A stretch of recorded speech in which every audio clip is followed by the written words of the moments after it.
If you've ever struggled with coming up with content ideas or creating content that really sounds and looks like you, then this story is for you.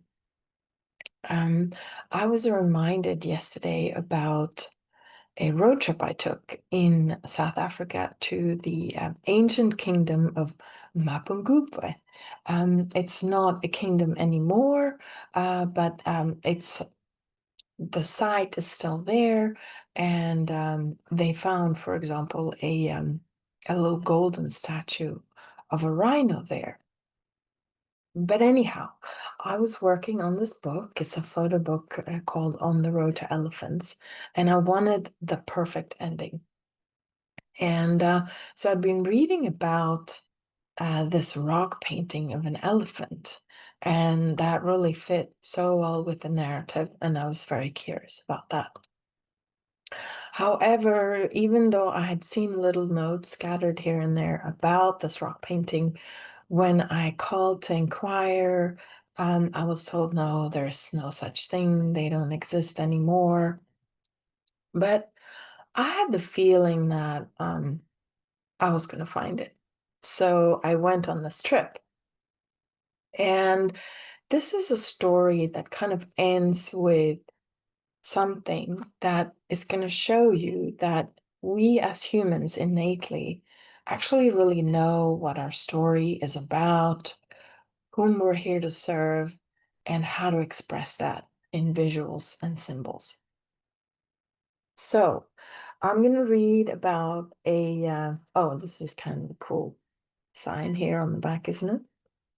Anyways, I'm going to read about a page and a half from this book. And if this feels a little bit too long for you, I'm putting a timestamp down below so you can skip ahead. But I think it's important for context, and it's a rather nice memory for me. Elephants need no passports, and neither do the cows. As I stand on the hills of Mapungubwe in Limpopo, looking over the confluence of the rivers that meet here at South Africa's border with Botswana and Zimbabwe, I hear a strange sound. Cowbells. That's funny to me because I'm in a game park with lions, and I'm here to look for elephants crossing the borders via the riverbed. I'm visiting because elephants kind of roam here, at least a little, because they have access to wildlife areas in several countries at the same time. I'm wanting to illustrate movement across borders and through transfrontier parks, because that seems like it could be a hopeful development for elephants. But lo and behold, I see that cows and donkeys are arriving by the hundreds into Mapungubwe. They are from Zimbabwe, the park ranger I asked about the cows tell me. The lions leave these cows alone because of muti. That's an African traditional medicine treatment for safety and protection. I think he's joking, of course. It's kind of South African humor. And but if cows gets lost from the South African farm next door, they're finished, he says. The lions take them. So maybe let me read that part again. They are from Zimbabwe, the park ranger I asked about the cows tell me. The lions leave those cows alone because of muti. But if cows get lost from the South African farm next door, they're finished, he says. The lions take them. The other reason I'm here in Mapungubwe is because I'm looking for a rock painting of an elephant. Yes. While I had first been told there is no longer one here, I decided to drive up here anyway. I'm lucky because the museum is doing an inventory when I walk in, and that means I'm able to meet someone who can tell me where it is. I asked to hire one of the guides to take me there the next day. We have to walk to the rock art site. It's only about 400 meters from where we park the car, but I still get a sense of what it's like to walk here in the bush instead of drive. The ranger brings a loaded gun. That's in case we meet lions or elephants, he says. Fortunately, we didn't encounter any wildlife, as the only gun I would like to be used here in my presence is a camera. And I think my stomach was growling a little bit there. It wasn't a lion. I really enjoyed walking the rocky landscape, looking at it more from an animal's perspective and seeing what might be nice hideaways between rocks and trees. One could see where the dry grass had been pushed flat to the ground. Perhaps that's where some lions took a nap or laid waiting for their prey. This majestic rock landscape had once been the seat of an African kingdom, and the rocks and caves here must have been popular spaces for the hunting sun people. It was the sun who made the rock paintings here, and as you know by now, if you've read the previous chapters of the book, I had been thinking about the Bushmen and their relationship with elephants since I visited the Neisner forest. And here is the photo of the rock painting. I'll show it again soon.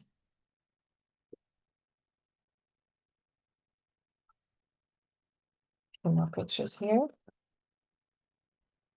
Living in symbiosis with nature and wildlife, the sun people, like elephants, also faced extinction because of development. While the sun hunted wildlife as a means of survival, they revered and worshipped the spirit of the animals in nature. When we arrived to see that rock painting, I'm reminded by the guide of something I've forgotten. In the Sun tradition, it was the shaman who was also the storyteller, using paintings like these. In this rock painting, the elephants no longer has ears. Or perhaps they were never painted, but there's no mistaking the trunk. Right in front of the elephant, facing its head, the shaman has painted himself with a big plume towering over his head. Perhaps he's wearing it as a hat or like a broom on a staff. Or perhaps it's a bit of a thought cloud, like in the cartoons these days. To me, the shaman and the elephant meeting like this, facing each other, joined by other powerful animals in this painted vision, says a lot. It confirms to me what I believe to be true about elephants, that they communicate on a vibrational plane. It has always seemed to me that elephants see with more than just their eyes, and so does the shaman. And so in this picture, they're possibly having a telepathic communication. A conversation, it says in the book. And so in this picture, they're possibly having a telepathic conversation. The elephant might be giving the shaman important information for his people about upcoming weather patterns, possible threats, and information about where the herds might be headed next for food and water. This, of course, is also vital information for the Bushmen living with and at the mercy of natural forces. As I'm about to leave Mapungubwe National Park to head home, however, I'm reminded not to keep my head in the clouds by being too romantic about this notion. Elephants are wild and powerful animals, and to them, a curious human in a car can be perceived as an annoyance and a threat. On my way out of the park, I keep photographing an elephant as he finishes munching on a mopana tree. Then he moves toward me in a charging motion before crossing the road to join the rest of the herd. It's the first time on this whole book journey that I have to back up my car.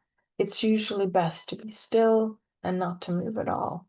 But here I had to give space and show respect, and very quickly at that. I had kept my car running, camera in one hand and foot on the pedal. And as I leave the park to drive back to Johannesburg, my foot is still shaking. So the reason I was reminded about this adventure yesterday, and especially this rock painting, which I'm going to show you here a little bit more. Let's see here. The elephant is actually this animal here with the trunk. I think it's a little bit hard to put this in focus here. And then we have the shaman with the plume standing right here. And the reason I was reminded about this yesterday is, oh, and of course we have a huge, very well-defined rhino here. And the reason I was reminded of this yesterday is that I was writing an email to explain what we do in the Real Storyteller Lab. And with a background as a journalist, I realized that what I'm helping them do there would have been unthinkable for me some years ago, because as a journalist, documentary photographer, I was very clear about boundaries between, fact and fiction, and kind of my pursuits, my sort of esoteric pursuits in terms of well, using my intuition and going within, using my imagination and meditation, that sort of thing. But now in the Real Storyteller Lab, this is what I help people with. And I was reminded yesterday to go and read this chapter again, because it's showing me there that the original storytellers, they use these fantastic visual tools. And so it's only right that that's what I'm using now in the Real Storyteller Lab to help businesses and organizations, entrepreneurs tell their stories. Because many people feel that, oh, I'm not good at this, and I'm not really clear about what to say and how to express that visually in a reel. And but I want to remind you that before we had words, this was very natural to us. And so I bring people into small visualizations, and immediately they get usually some kind of visual clue about what it is that they do and how they do it and why they do it so well. And those are the kinds of clues, like there might be some kind of a symbol, a color, a meeting, and those are the kinds of clues that we then translate into content going forward. And that's what I help you do in the Storyteller Lab. So if that's something that you're interested in learning more about, or joining us when I open doors again soon, it's going to be a small group, because I'm adding kind of a get it done challenge, because experimenting and actually getting these things done is what creates results. So I'd love to invite you to check the link below, and sign up there, and I'll send you more information. So thanks for watching. I might come back and read another chapter from this book another day, because it was kind of fun. And if you're looking for just that last bit, if you come here to the end because it was too long, then I'll put a timestamp below that says the rock painting. See you soon. Bye.